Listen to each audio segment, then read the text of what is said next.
नमस्कार, आप देख रहे हैं सत्य हिंदी का शाम 6 बजे का बुलेटिन और मैं हूं आपके साथ कृति सिंह।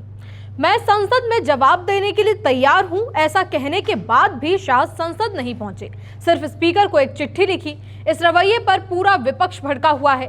इस बीच राज्यसभा में लुंगी वाला विवाद भी बढ़ चुका है। वहीं दिल्ली कैश कांड में यशवंत वर्मा पर लगे सभी आरोप साबित हो चुके हैं। इन्हीं खबरों पर इस बुलेटिन में बात करेंगे, लेकिन पहले नजर सुर्खियों पर। जवाब देने को तैयार बोलकर भी संसद नहीं पहुंचे शाह, स्पीकर को लिखी चिट्ठी। खड़गे बोले, रोज का धंधा बना लिया, विपक्ष की मांग, शाह को सदन में बुलाओ। FCRA बिल के खिलाफ अखिलेश ने दिखाई विपक्ष की एकजुटता, सदन में भड़के। राज्यसभा में लुंगीवाला टिप्पणी पर विवाद बढ़ा, ब्रिटास के बाद सुष्मिता ने भी दिया नोटिस। कैश कांड में फंसे जस्टिस यशवंत वर्मा पर तीनों आरोप साबित, संसद जांच समिति ने सौंपी रिपोर्ट।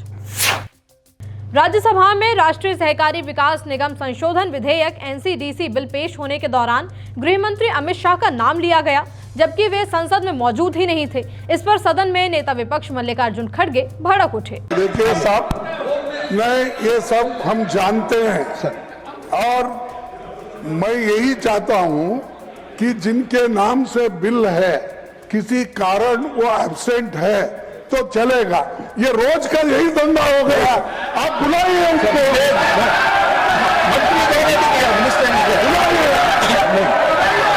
बुलाइए सदन में बुलाइए। संसद में FCRA बिल के खिलाफ विपक्ष की एकजुटता दिखाते हुए सपा प्रमुख अखिलेश यादव ने सरकार को क्या जवाब दिया, सुनिए। There was a statement made by an honorable member from Kerala. And the media is showing that I said something which is derogatory of the traditional attire of Kerala. It's a very unfortunate politicization for brownie points. So on 10th of August at 4:34 PM, you should watch Sansad TV to see what exactly happened. And I am very clear that what was said on the mic, of which I have a video, was divisive, derogatory, and after that, what was further said to me divides the nation. And let a message not go from the house that we are divided on the basis of culture, religion, language. And I request Mr. Britas, we've known each other for very long, anytime we can meet and talk about it. But my message is to the people of Kerala that please don't let the other statements mislead you. I love Kerala and I love the people of Kerala. संसद में गतिरोध खत्म करने और शाह के जवाब के इंतजार के बीच पहली बार गृह मंत्री अमित शाह ने कहा कि मैं हर सवाल का जवाब देने के लिए तैयार हूं। देखिए, सबसे पहले तो लापता, भाग गए, भगोड़े हैं, इस प्रकार की भाषा भारत की सार्वजनिक जीवन में और संसदीय जीवन में अभी अभी सुनाई पड़ती है। जब से संसद सत्र शुरू हुआ तब से लगातार मैं संसद में आता हूं, मेरी चैम्बर में बैठा हूं। चूंकि संसद भवन के अंदर विपक्ष संसद को चलने ही नहीं दे रहा है, दोनों गृहों में, तो कोई जाकर क्या करेगा। जहां तक चर्चा का सवाल है, सरकार की ओर से किरण रिजिजू जी ने, जो हमारे पार्लियामेंट्री अफेयर्स मिनिस्टर है, उन्होंने बहुत स्पष्ट कर दिया है कि जो नीट आंदोलन के छात्र प्रदर्शन पर सभी प्रकार की चर्चा करने के लिए सरकार तैयार है और चर्चा के लिए समय सुनिश्चित किया जाए और विपक्ष तैयार हो जाए। पहले तो ये यही मांग कर रहे थे, हमने हाँ बोल दिया। मेरी ओर से भी मैंने कह दिया है कि मैं किसी भी सवाल का जवाब देने के लिए संसद में तैयार हूं, मगर वो चर्चा ही नहीं होने देना चाहते। अब जनता तय करे कौन भाग रहा है। आज भी मैं कहता हूं, आज 3 बजे तक स्पीकर साहब को वो पत्र दे दे, 3 बजे से लेकर कल 3 बजे तक सभी प्रकार की चर्चा के लिए हम तैयार हैं। मैं सदन में ही बैठूंगा, सबको सुनूंगा और सब चीजों का जवाब दूंगा। सरकार के पास छुपाने के लिए इस बयान के बाद केंद्रीय गृह मंत्री अमित शाह ने लोकसभा स्पीकर ओम बिरला को चिट्ठी भी लिखी। शाह ने कहा कि चर्चा के लिए जितना समय जरूरी हो, चाहे घंटे हो या दिन, आपसी सहमति से तय किया जा सकता है। अमित शाह ने अपनी चिट्ठी में संसदीय कार्य मंत्री किरण रिजिजू का भी जिक्र किया।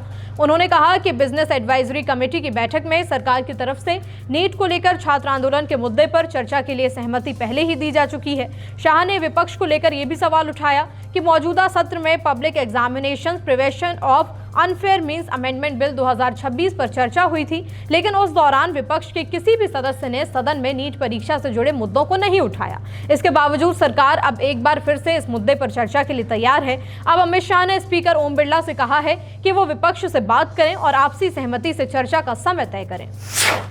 शाह के इस बयान पर नेता विपक्ष राहुल गांधी ने क्या कहा, सुन लीजिए। Did Mr. Amit Shah give this order to shoot our children, or did he not?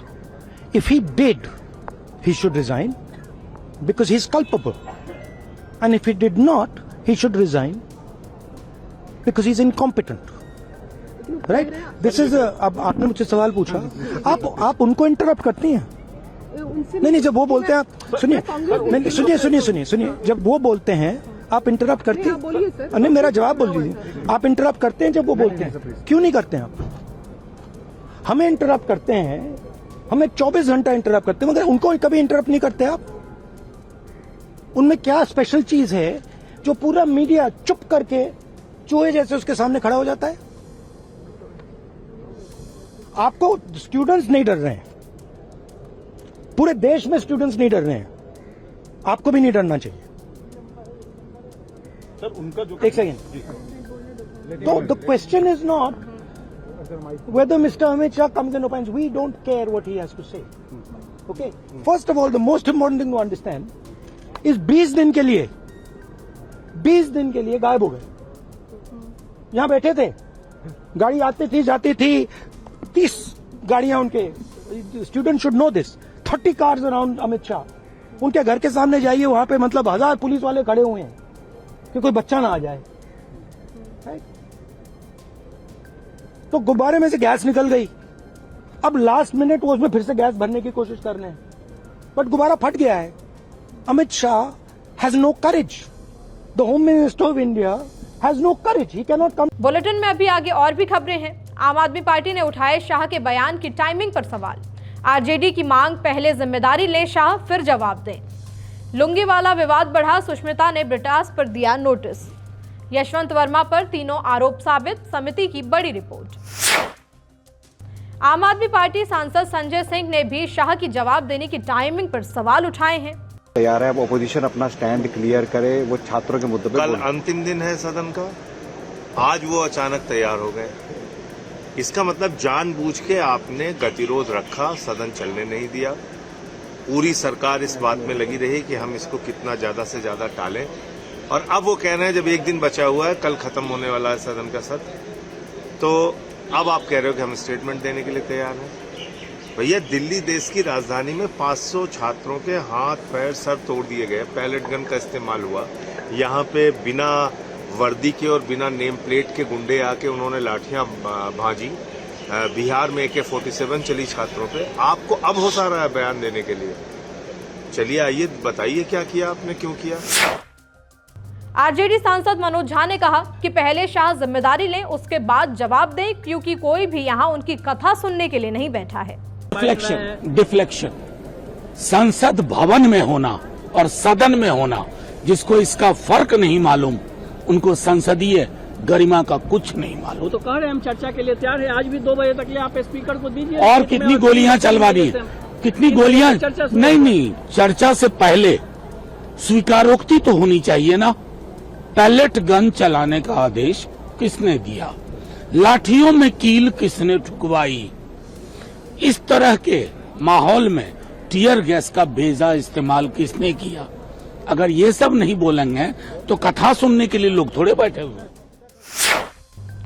Rajya Sabha में लुंगीवाला टिप्पणी को लेकर विवाद बढ़ चुका है। सीपीआईएम सांसद जॉन ब्रिटास के बाद अब बीजेपी सांसद सुष्मिता देव ने भी उनके खिलाफ विशेषाधिकार हनन का नोटिस दिया है। ब्रिटास का आरोप है कि सोमवार को सदन में बोलते समय सुष्मिता देव ने उन्हें बार बार टोका और कथित तौर पर लुंगीवाला कहा। ब्रिटास ने इसे अपनी क्षेत्रीय और सांस्कृतिक पहचान से जोड़ते हुए आपत्ति जताई।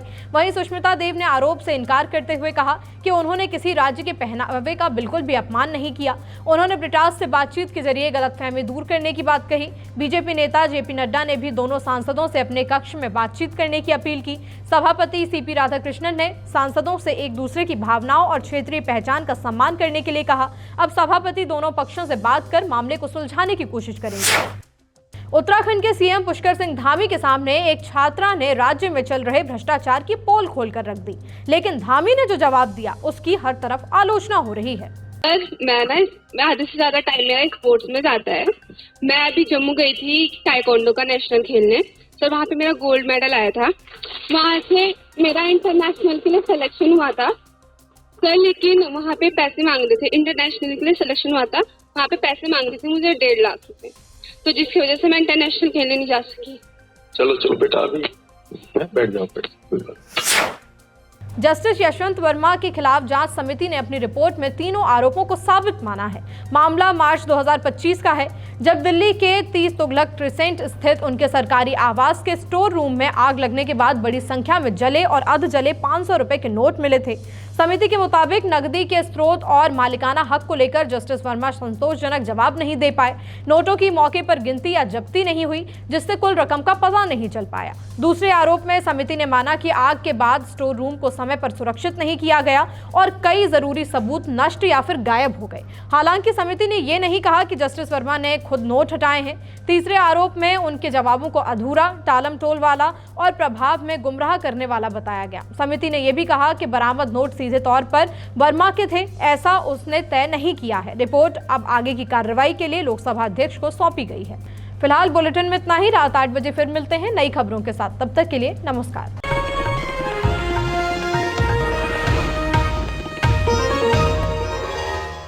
Disclaimer under Section 107 of the Copyright Act 1976. Allowance is made for fair use for purposes such as criticism, comment, news reporting, scholarship, and research. Fair use is a use permitted by copyright statute that might otherwise be infringing.